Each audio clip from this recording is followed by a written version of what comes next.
आज मैं आपसे स्वदेशी से स्वावलंबी भारत इस विषय पर संवाद करूंगा। परम पूजनीय स्वामी जी ने जैसा आपको बताया, ये स्वदेशी बहुत गहरा दर्शन है और ये ऐसा दर्शन है जो किसी भी देश को अपने पांव पे खड़ा कर सकता है। और इस दर्शन ने पिछले 200 वर्ष में दुनिया के कई देशों में ऐसे चमत्कार किए हैं कि वो देश आज दुनिया में सबसे बड़ी महाशक्ति बन गए हैं। मैं आपको नाम लेके कुछ उदाहरण से बताऊं, ये अमेरिका आज दुनिया की सबसे बड़ी महाशक्ति बना हुआ दिखाई देता है आपको। ये स्वदेशी के दर्शन में से निकला हुआ देश है। अमेरिका ने बहुत लंबे समय तक अपने देश में स्वदेशी आंदोलन चलाया। जैसे हमारे देश में परम पूजनीय स्वामी रामदेव जी स्वदेशी आंदोलन के प्रखर प्रवक्ता हैं, प्रखर दिशा निर्देशक हैं, अगर अंग्रेजी में कहें तो लीडर हैं। वैसे ही अमेरिका में स्वदेशी आंदोलन के एक बहुत प्रखर प्रवक्ता पैदा हुए थे, जॉर्ज वॉशिंगटन। उन्होंने अपने पूरे देश को स्वदेशी की तरफ मोड़ दिया था। अमेरिका बहुत लंबे समय तक गुलाम रहा था अंग्रेजों का, लेकिन जॉर्ज वॉशिंगटन जैसे नेताओं के कारण वो अंग्रेजों की गुलामी से आज़ाद हुआ और स्वदेशी के रास्ते पर आगे बढ़ गया, और वो अमेरिका आज दुनिया की महाशक्ति बन गया। आप अगर हैरान हो जाएंगे ये सुनकर कि मात्र पिछले 200 वर्षों में अमेरिका दुनिया की महाशक्ति बन गया। 200 वर्ष पहले तक अमेरिका का कोई अस्तित्व नहीं था। आर्थिक दुनिया में, व्यापार की दुनिया में, उद्योग की दुनिया में, सुरक्षा व्यवस्था की दुनिया में, तकनीकी की दुनिया में, विज्ञान की दुनिया में कोई भी अमेरिका का नाम लेने वाला नहीं था आज से 200 साल पहले तक। आज अमेरिका दुनिया में सबसे बड़ा निर्यात करने वाला देश है। आज अमेरिका दुनिया में सबसे ज़्यादा तकनीकी विकसित करने वाला देश है, सबसे ज़्यादा व्यापार करने वाला देश है, सबसे ज़्यादा सुख समृद्धि और संपत्ति वाला देश है। ये सब पिछले 200 वर्षों में अमेरिका ने हासिल किया है। उसके पहले उनके पास कुछ नहीं था, और ये सब हासिल करने के लिए अमेरिका ने स्वदेशी नीति को अंगीकार किया है, स्वदेशी दर्शन को अंगीकार किया है और अपने को सारी दुनिया में स्थापित किया। एक दूसरा उदाहरण देता हूँ। आज से लगभग 100 साल पहले तक जापान का कोई नाम लेवा नहीं था दुनिया में। जापान भी गुलाम रहा है दुनिया में कई देशों का। जापान तो ऐसा एक अद्भुत देश है जो 3 बार गुलाम हुआ है। आपको मालूम है, अमेरिका ने 2 एटम बम जापान पे गिरा दिए थे, हिरोशिमा और नागासाकी पर 1945 में, और पूरे जापान को तोड़ दिया था अमेरिका ने, ध्वस्त कर दिया था। वो जापान पिछले 60 वर्षों में, 70 वर्षों में सारी दुनिया के सामने पूरी इज्जत और सम्मान से खड़ा है। अमेरिका के बाद दूसरा नाम अगर लिया जाता है दुनिया में तो वो जापान का नाम लिया जाता है। और ये जापान भी बहुत बड़ी आर्थिक महाशक्ति बन गया है, तकनीकी महाशक्ति बन गया है, विज्ञान की बहुत बड़ी ताकत बन गया है, औद्योगिक उत्पादन में बड़ी ताकत है, व्यापार में बड़ी ताकत है जापान आज। अमेरिका की 25% से ज़्यादा बड़ी कंपनियां जापान के कब्जे में हैं इस समय। अमेरिका भी जापान से घबराता है, अब डरता है। ये जापान पिछले 60-70 वर्षों में खड़ा हुआ है, वो भी स्वदेशी दर्शन के आधार पर, स्वदेशी चिंतन के आधार पर। हमारा एक पड़ोसी देश है, उसका नाम है चीन।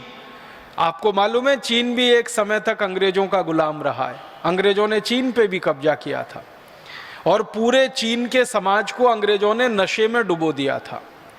अफीम नाम की एक नशीली वस्तु होती है, अफीम के व्यापार से अंग्रेजों ने पूरे चीन को नशे में डुबो दिया था। लंबे समय तक ईस्ट इंडिया कंपनी ने चीन में जाकर अफीम बेची थी और चीन के नौजवानों को अफीम पिला पिलाकर नशेड़ी बना दिया था, और वो पूरा चीन डूब गया था नशे में। वो चीन को खड़ा होने में बहुत समय लगा, लेकिन चीन खड़ा हुआ। 1949 तक अगर चीन के बारे में आप जानने की कोशिश करेंगे तो पता चलेगा कि चीन भिखारी देश था। उनको खाना खाने के लिए जो चावल चाहिए वो उनके पास नहीं होता था। उनके उद्योग उनके पर्याप्त नहीं थे, व्यापार उनका अच्छा नहीं था 1949 तक। और 1949 माने आज से लगभग 60-61 साल पहले तक। विदेशी कर्जे में डूबा हुआ था, पूरी तरह से ध्वस्त और अस्त व्यस्त देश था चीन। लेकिन चीन में एक बड़ा नेता पैदा हुआ, जैसे हमारे देश में मैं बार बार कहता हूँ परम पूजनीय स्वामी रामदेव जी स्वदेशी की अलख जगा रहे हैं, ऐसे ही चीन में एक नेता पैदा हुआ, उसका नाम था माओ जेडोंग। उसने पूरे देश को स्वदेशी के रास्ते पे डाल दिया और चीन के लोगों के दिल दिमाग में स्वदेशी चिंतन, स्वदेशी दर्शन ऐसे भर दिया कि पूरा चीन पिछले 60 साल में अपने पैरों पे खड़ा हो गया। और आज चीन पूरी दुनिया को अनाज खिला रहा है, पूरी दुनिया को भोजन करा रहा है। सारी दुनिया के बाज़ारों में 25% से ज़्यादा सामान चीन का भरा हुआ है। निर्यात इतना चीन के तरफ से हो रहा है कि सारी दुनिया के बड़े बड़े देश अब कांप रहे हैं, डर रहे हैं, परेशान हो रहे हैं। अमेरिका जैसा देश जो महाशक्ति है ना, वो चीन से घबरा रहा है इस समय। आप सोचो कि 60 साल में कोई देश इतनी ताकत से खड़ा हो सकता है, वो हुआ है स्वदेशी दर्शन से, स्वदेशी चिंतन से।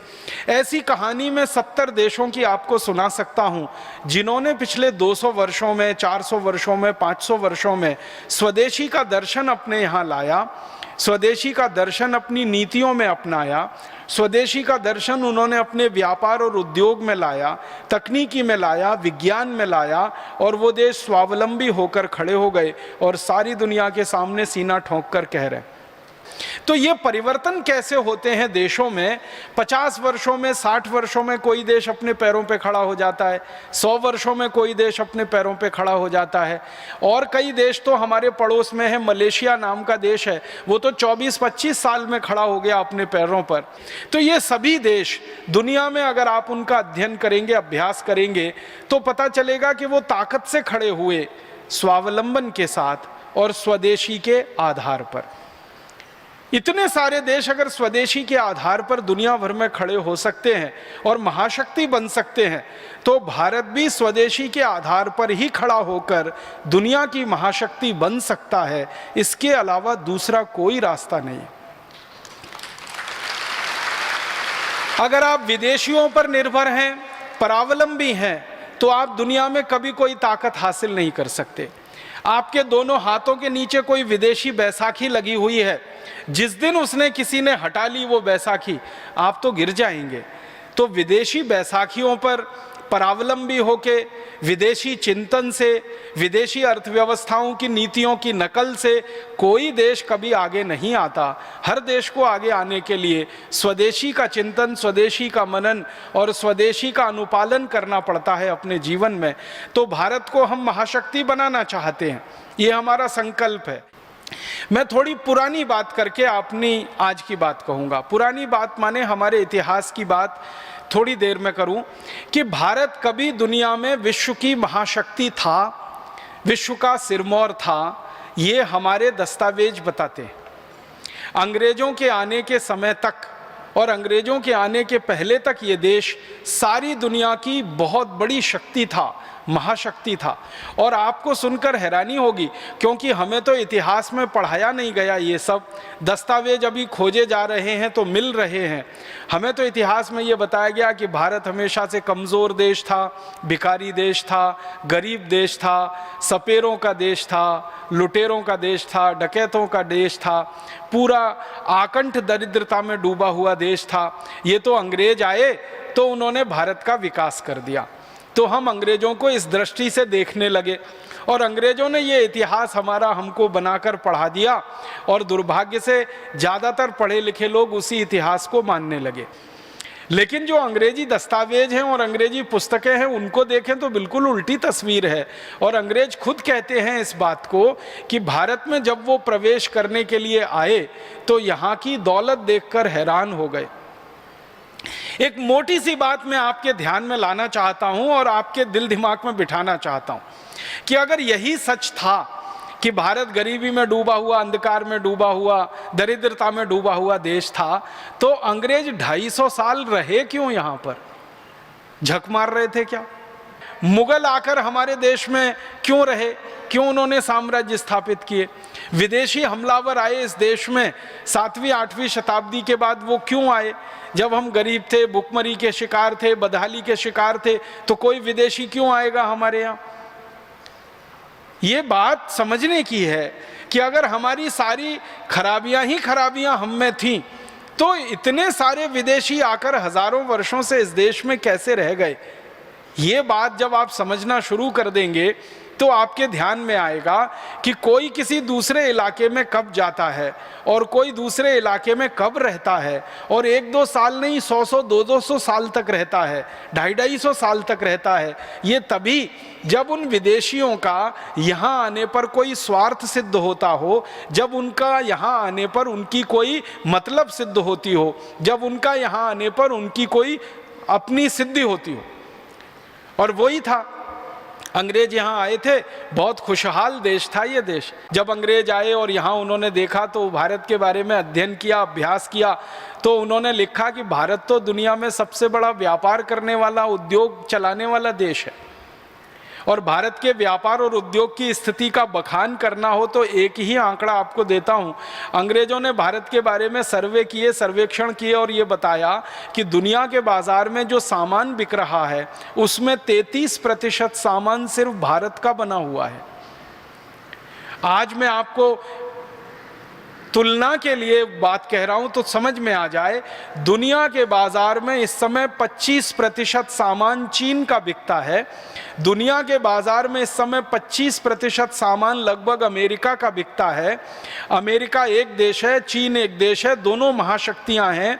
और आज से 175 साल पहले तक दुनिया के बाजार में 33% सामान अकेले भारत का बिकता था। और जिस समय हमारा व्यापार दुनिया में चलता था 33%, उस समय अमेरिका का माल पूरी दुनिया में 1% भी नहीं बिका करता था। तो अंदाजा लगा सकते हैं उद्योग कितने बड़े रहे होंगे, व्यापार कैसा होता होगा। और जब उद्योग और व्यापार इतना बड़ा था कि 33% हम निर्यात करते हैं, तो निर्यात तो वही देश किया करता है जिसके पास उत्पादन अधिक होता है। इसको एक सरल भाषा में मैं समझाना चाहता हूं। हम हमारे घर में खीर बनाते हैं और पड़ोसी को खिलाते हैं। कब? जब अपना पेट भर चुका होता है तब। हमारे घरों में ऐसा नहीं होता कि पड़ोसी को खिलाने के लिए खीर बनाते हैं। खीर तो अपने खाने के लिए बनाई जाती है और वो जरूरत से ज़्यादा बन जाती है, हमारा पेट भर जाता है तो पड़ोसी को खिलाई जाती है।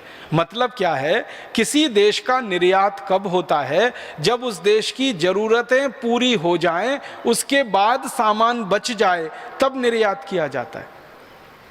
इसका मतलब बहुत साफ है कि आज से 175 साल पहले तक हमारी ज़रूरतों का सारा सामान हम बनाते थे, बनने के बाद वो बच जाता होगा तो उसको दूसरे देशों में हम निर्यात कराते थे, और निर्यात 33% होता था पूरे दुनिया के बाजार का।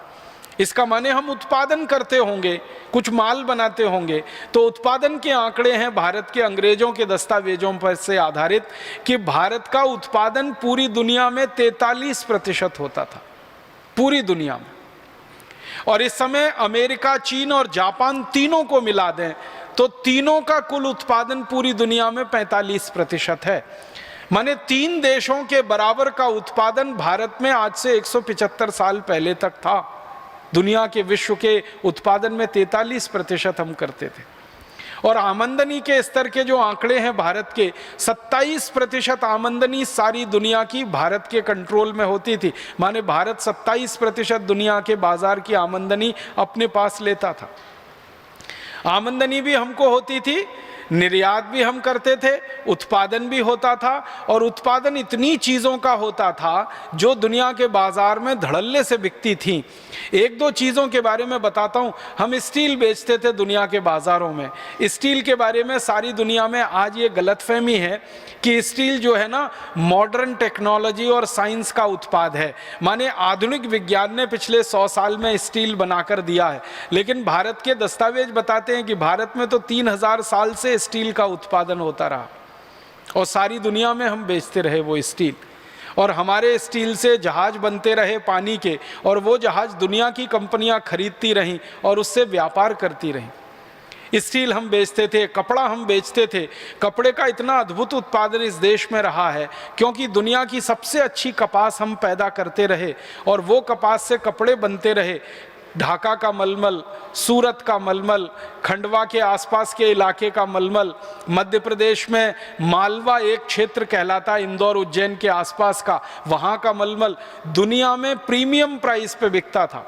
माने हम जो कीमत बोल देते थे उस कीमत पे हमारा कपड़ा बिकता था। और आपको सुनकर हैरानी होगी कि भारत का कपड़ा दुनिया के बाजार में जब बिकने के लिए जाता था तो उस समय तौल कर कपड़ा बिकता था। आज कपड़ा मीटर से बिकता है, लंबाई से बिकता है। आज से लगभग 150 पौने 200 साल पहले तक कपड़ा तौल से बिकता था। 1 किलो कपड़ा, 2 किलो कपड़ा, 5 किलो कपड़ा। तो कहा जाता है दस्तावेजों में कि भारत का कपड़ा तराजू के एक पल्ले में रखा जाता था, उतने ही वजन के बराबर का सोना दूसरे पल्ले में रखा जाता था, और सोने के वजन के बराबर हमारा कपड़ा बिकता था। हम कपड़ा बेचकर सोना लाते थे इस देश में, और 3000 साल तक ऐसे ही बिकता रहा। 3000 साल हमने कपड़ा बेचकर सोना कमाया है। 3000 साल हमने लोहा बेचकर सोना कमाया। 3000 साल हमने जहाज बेचे पानी के सोना कमाया। 3000 साल हमने औषधियां बेची दुनिया के बाजार में और सोना कमाया। क्यों? क्योंकि कारण एक था, उस समय सोना जो था ना विनिमय की वस्तु थी।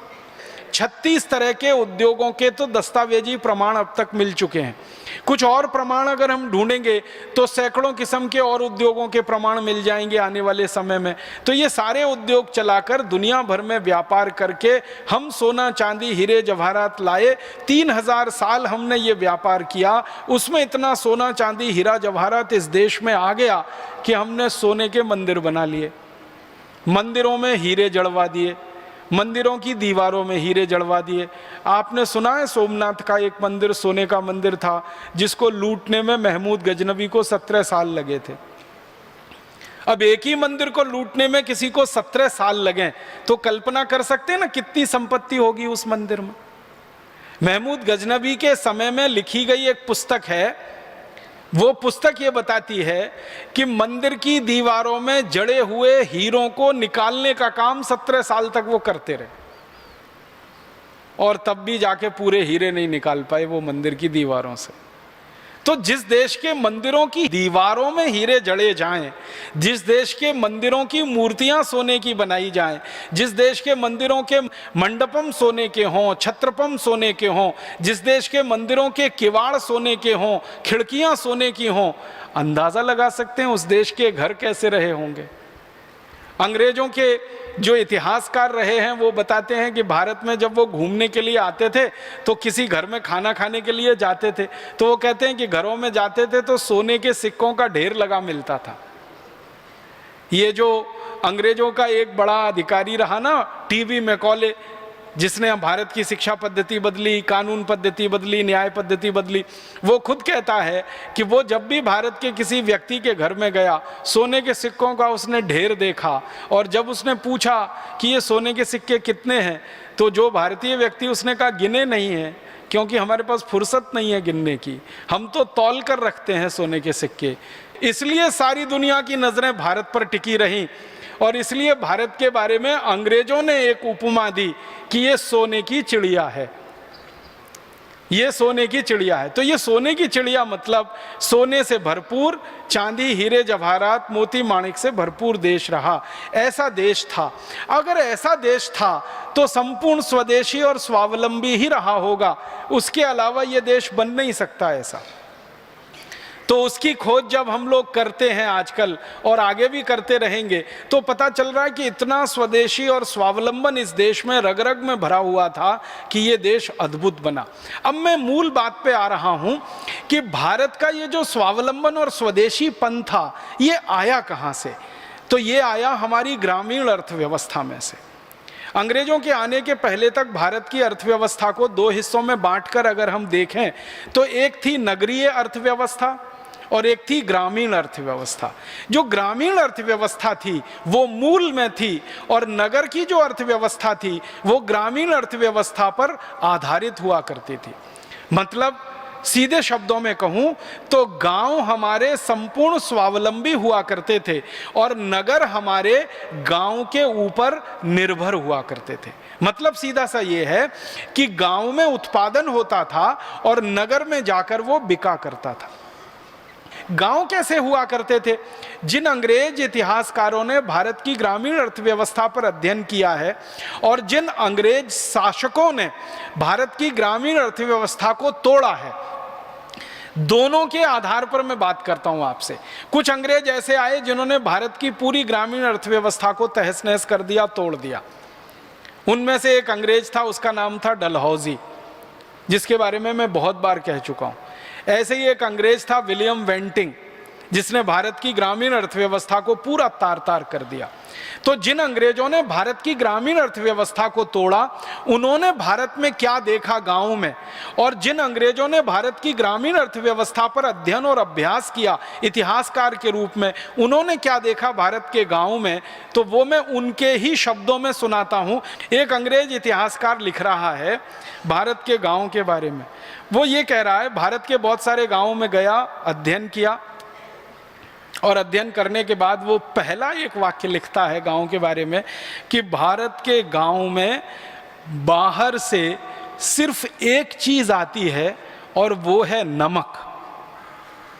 फिर से सुनिएगा, अंग्रेजी में लिखा हुआ कोटेशन है, उसका मैं हिंदी कर रहा हूं। वो ये कह रहा है कि भारत के गांव में बाहर से बस एक ही चीज आती है, वो है नमक, और बाकी सब चीजें गांव से बनकर शहरों में जाती हैं, नगरों में जाती हैं। तो नमक एक ऐसी चीज है जो भारत के गांव में आया करती थी बाहर से, बाकी कोई वस्तु भारत के गांव में नहीं आया करती थी। ऐसा अंग्रेजों के 200 इतिहासकार अपनी किताबों में लिख रहे हैं। कुछ नहीं आता था, सब भारत के गांव में होता था। गेहूं, चना, चावल, दाल, मटर। और एक अंग्रेज इतिहासकार ने तो बड़ी मेहनत की है कि भारत के एक एक गांव में क्या क्या होता था उसकी सूची बनाई है। तो आप हैरान हो जाएंगे, एक एक गांव में 2-2 हजार से ज्यादा वस्तुएं पैदा होती थी। गेहूं, चना, चावल, दाल, मटर, तो ये तो उंगलियों पे गिने जाने वाले नाम है ना। ऐसी 2000 से ज्यादा वस्तुएं भारत के अधिकांश गांवों में पैदा हुआ करती थी। और गांव कितने थे इस देश में? लगभग 7,50,000 के आसपास गांव थे अंग्रेजों के आने के पहले। और इन गांवों में उत्पादन की 2-2 हजार चीजें जब हुआ करती थी, उन्हीं चीजों से हमारे देश में उद्योग चला करते थे। आपको ये बात तो समझ में आती ही होगी, क्योंकि आप में से कई ग्रामीण क्षेत्र के लोग होंगे, कि मूल उत्पादन जो होता है, जिसको आधुनिक अर्थशास्त्र में कहते हैं प्राइमरी प्रोडक्शन, जिससे उद्योग चलते हैं, जैसे कपास का उत्पादन मूल उत्पादन है, उसको आधुनिक भाषा में हम कहते हैं प्राइमरी प्रोडक्ट, कपास। जैसे गेहूं का उत्पादन मूल उत्पादन है, उसको कहते हैं प्राइमरी प्रोडक्ट। चने का उत्पादन मूल उत्पादन है। हमारे देश के गांव में मूल उत्पादन होने वाली 2000 से ज्यादा वस्तुएं थी। अब उनका संशोधन और प्रोसेसिंग करके शहरों में सामान जाने के लिए तैयार होता था। तो गांव में उत्पादन का बड़ा भारी तंत्र था। गांव में कपास से लेकर हर तरह की चीज पैदा होती थी। गांव में कपास होती थी, कपास का सूत बनता था, सूत का कपड़ा बनता था, कपड़ा बाजारों में बिकता था, शहर के बाजारों में बिकता था, यूरोप के बाजारों में बिकता था। इसी तरह गांव में रेशम होती थी, रेशम के उत्पादन से सूत बनता था, उस सूत से रेशमी कपड़ा बनता था, वो रेशमी कपड़ा दुनिया भर के बाजारों में बिका करता था। तो गांव की अर्थव्यवस्था को थोड़ा हम अध्ययन करते हैं। मैं इसके विस्तार में नहीं जाना चाहता, संकेत में कह रहा हूं कि हर तरह की चीज गांव में पैदा होती थी। याद रखना आप, 2000 वस्तुएं भारत के गांव में थी, जिनमें 90 खनिज और अनाज का अगर गिनना शुरू करें तो सैकड़ों किस्म के अनाज, और उसके अलावा बनने वाला कपड़ा, बनने वाली रस्सी, बनने वाली सुतली, ये सब गांव में होता था। और ये सारा काम जो गांव में होता रहा, इसको करने के लिए लोग कौन थे? हमारे देश में कारीगर लोग हुआ करते हैं, वो गांव समाज के सबसे अभिन्न अंग थे। भारत की ग्रामीण अर्थव्यवस्था 150 साल पहले तक ऐसी थी कि 18 किस्म के कारीगर सभी गाँव में होते थे। सब गाँव में लोहे का काम करने वाले लोहार, सोने चांदी का काम करने वाले सुनार, कपड़े को बुनने वाले बुनकर, रुई आदि कपास को सूत बनाने वाले धुनकर, तेल निकालने वाले तेली, ऐसे बांस का और लकड़ी का काम करने वाले बढ़ई, ऐसे 18 किस्म के कारीगर सब गांव में होते थे। तो ऐसे कारीगरों पर आधारित, किसानों पर आधारित बहुत खूबसूरत गांव की व्यवस्था इस देश में चला करती थी। और एक बात बताऊं कि भारत में अंग्रेजों ने बहुत अध्ययन किया है गांव की न्याय व्यवस्था पर और गांव की चिकित्सा व्यवस्था पर। तो पता चलता है कि भारत की सारी न्याय व्यवस्था ग्राम पंचायत आधारित हुआ करती थी। गांव पंचायतें लगा करती थी और उनमें बड़े से बड़े फैसले हुआ करते थे। और ऐसे पंचायतें लगा करती थी, 1 गांव की पंचायत, 5 गांव की पंचायत, 10 गांव की पंचायत, 20 गांव की पंचायत। झगड़ा जितना बड़ा, पंचायत उतनी बड़ी, ये मूल सिद्धांत होता था। झगड़ा जितना छोटा, पंचायत उतनी छोटी। और गांव में ये जो सरपंच और पंचों की व्यवस्था होती थी, ये पूरी न्याय व्यवस्था का ही हिस्सा होती थी और उसमें सारे झगड़े, सारे फैसले हुआ करते थे। और महत्व की बात ये होती थी कि उन झगड़ों और फैसलों में वादी भी संतुष्ट होता था, प्रतिवादी भी संतुष्ट होता था, क्योंकि न्याय करने वाला व्यक्ति निष्पक्ष होता था और वो धर्म की कसम खा के न्याय किया करता था। तो न्याय व्यवस्था में हम स्वावलंबी थे, उत्पादन में और उद्योग में हम स्वावलंबी थे। और इसी तरह से गांव की चिकित्सा व्यवस्था चला करती थी। लगभग इस देश के हर गांव में कम से कम एक वैद्य होता था और हर 5 गांव में एक सर्जन होता था। ये 1860 तक की कहानी है भारत की। भारत के हर गांव में एक वैद्य जो जड़ी बूटियों से चिकित्सा करे और हर 5 गांव के बीच में एक सर्जन जो जरूरत पड़ने पर सर्जरी करे। और सर्जरी गंभीर से गंभीर, जैसे किसी का कान कट गया, जैसे किसी की नाक कट गई तो कान को जोड़ देना, नाक को जोड़ देना। किसी के शरीर के अंग का कोई एक बड़ा हिस्सा गल गया, सड़ गया, जल गया, उस हिस्से को दूसरे जगह से चमड़ा उतार कर ट्रांसप्लांट कर देना, जिसको आज हम राइनोप्लास्टी कहते हैं अंग्रेजों की भाषा में। वो भारत की ग्रामीण अर्थव्यवस्था का महत्वपूर्ण अंग थी। हर 5 गांवों के बीच में एक सर्जन था इस देश में। हड्डी जोड़ने वाले हाड़ वैद्य हुआ करते थे और वो हाड़ वैद्य तो अभी भी इस देश में दिखाई देते हैं। ऐसे बेहतरीन हाड़ वैद्य मैंने देखे हैं मेरी आंखों से कि गंभीर से गंभीर टूटी हुई हड्डी को दोनों हाथ से पकड़कर एक बार जोड़ देंगे और उसके ऊपर कोई लेप लगाकर पट्टी बांध देंगे और 20-25 दिन से लेकर 3 महीने में वो पूरी हड्डी जुड़ जाएगी। शायद ही कोई ऐसा व्यक्ति होता था जिसको गांव से बाहर चिकित्सा के लिए जाना पड़ता था। और बच्चों का जन्म कराना हो तो इसके लिए तो भारत में ऐसी अद्भुत व्यवस्था रही है कि हर घर की मां गायनोकोलॉजिस्ट से कम नहीं रही इस देश में। मैंने ऐसी माताओं को देखा है इस देश में, दक्षिण में, उत्तर में, पूरब में, पश्चिम में, कि बच्चे का जन्म इतनी आसानी से करा देती हैं कि कोई अच्छा से अच्छा गायनोकोलॉजिस्ट नहीं करा सकता उस काम। स्त्री रोग विशेषज्ञ जो होते हैं ना, उनको भी तकलीफ आ जाती है। ऐसी माताओं को मैंने देखा अपनी आंखों से बच्चों का प्रसव कराते हुए। और सब घर में लगभग ऐसी माताएं हुआ करती थी। एक घर में न मिले तो पड़ोसी के घर में तो आराम से मिला करती थी। तो बच्चों के जन्म हो या उनके दूसरे बीमारियां हो या बड़े होने पर बीमारियां हो, सब तरह की चिकित्सा व्यवस्था इस देश में थी। और जिन अंग्रेजों ने भारत की चिकित्सा व्यवस्था पर अभ्यास किया, जैसे एक बहुत बड़ा अंग्रेज था डॉक्टर बेंजामिन करके, एक डॉक्टर लैंकेस्टर जिसने शिक्षा और चिकित्सा दोनों पर अभ्यास किया, वो कहते हैं कि भारत की चिकित्सा व्यवस्था देखकर तो हम अभिभूत हैं कि ऐसी सुंदर, इतनी व्यवस्थित सारी चिकित्सा यहाँ चलती है। और अंग्रेजों ने जो सबसे बड़ी विशेषता बताई भारत की चिकित्सा व्यवस्था पर, वो ये कि किसी को 1 पैसा भी खर्च नहीं करना पड़ता बड़ी से बड़ी चिकित्सा कराने के लिए, क्योंकि संपूर्ण चिकित्सा निःशुल्क होती है इस देश में। तो आप बोलेंगे फिर वैद्यों का काम कैसे चलता था, सर्जनों का काम कैसे चलता था? उनका भी तो जीवन होता है, रोजी रोटी उनकी भी होती है।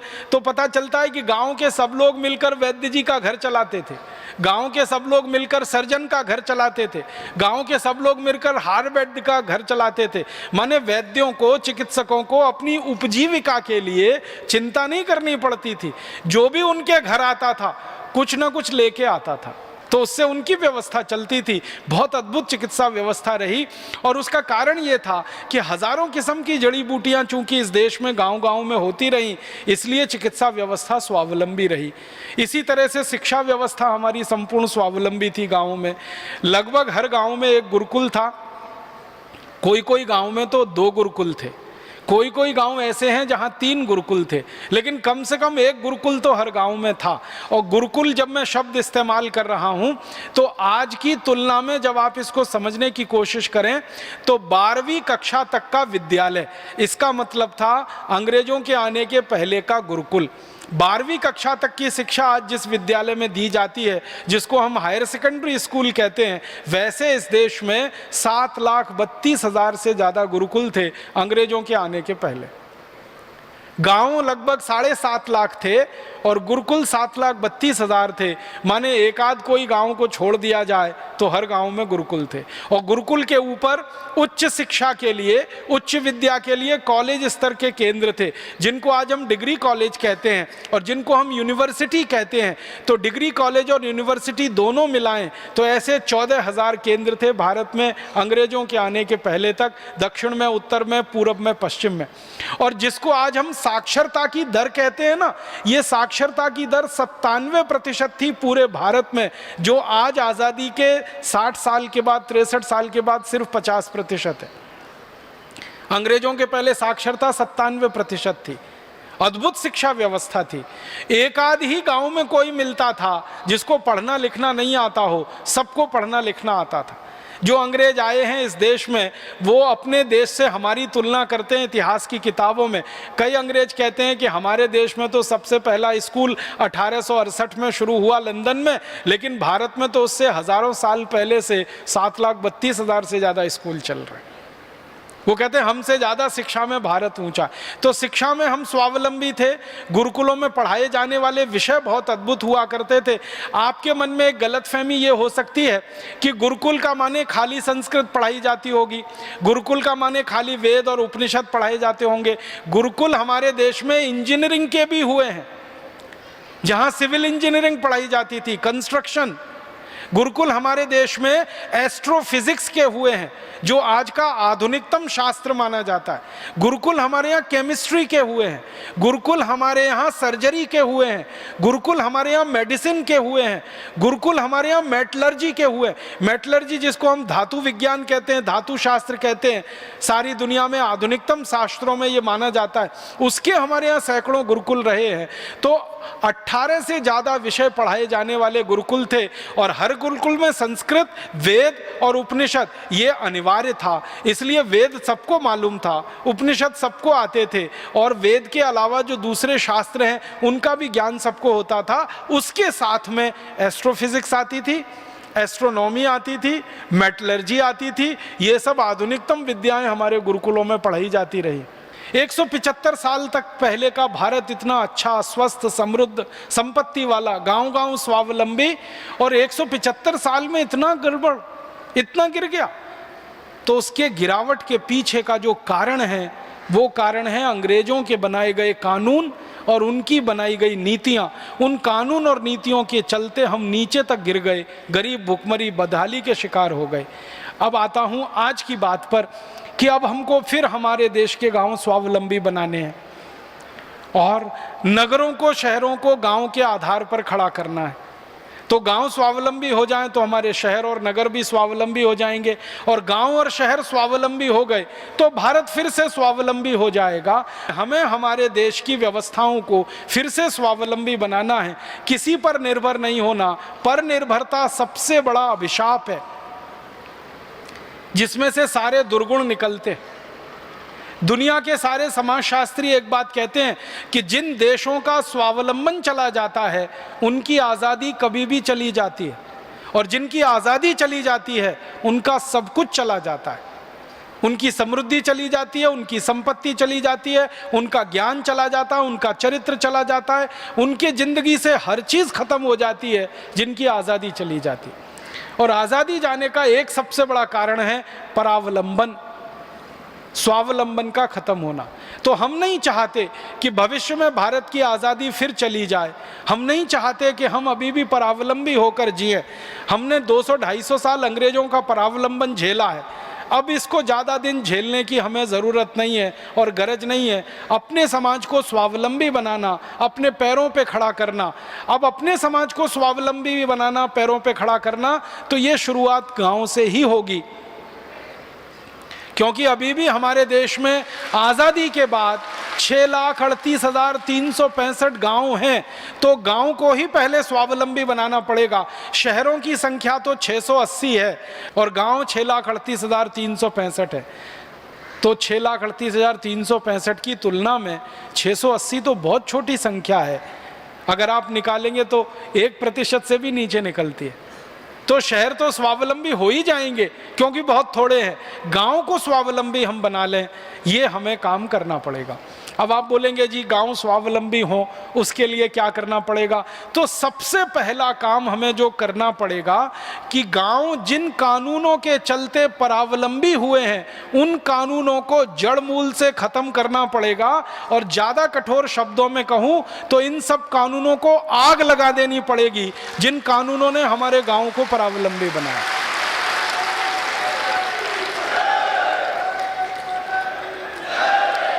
आप अगर मुझसे पूछेंगे कि गांव के परावलंबन को खत्म करने के लिए, स्वावलंबन बढ़ाने के लिए सबसे पहले कौन सा कानून खत्म होना चाहिए, तो मैं कहूंगा लैंड एक्विजिशन एक्ट सबसे पहले खत्म होना चाहिए। दूसरा कानून जो खत्म होना चाहिए वो इंडियन एडमिनिस्ट्रेटिव एक्ट। तीसरा कानून खत्म होना चाहिए गांव के स्वावलंबन के लिए इंडियन पुलिस एक्ट, जो अंग्रेजों के समय के, आईपीसी, सीआरपीसी, सीपीसी। और मैं बहुत दुख के साथ कहता हूं कि अंग्रेजों के समय के ऐसे 34,735 कानून हैं जिन्होंने हमारे गांव को जकड़ रखा है, पकड़ रखा है, छोड़ते नहीं है वो गांव को स्वावलंबी होने के लिए। तो ये सब कानून हमें खत्म करने पड़ेंगे। यही भावना के साथ परमपिता परमात्मा से प्रार्थना करता हूं कि सारा देश इकट्ठा होकर देश के स्वावलंबन को बढ़ाए, स्वदेशी के मार्ग पर चलकर, और हम इस काम में सफलता पाएं। ऐसी ईश्वर से कामना के साथ आभार। बहुत धन्यवाद।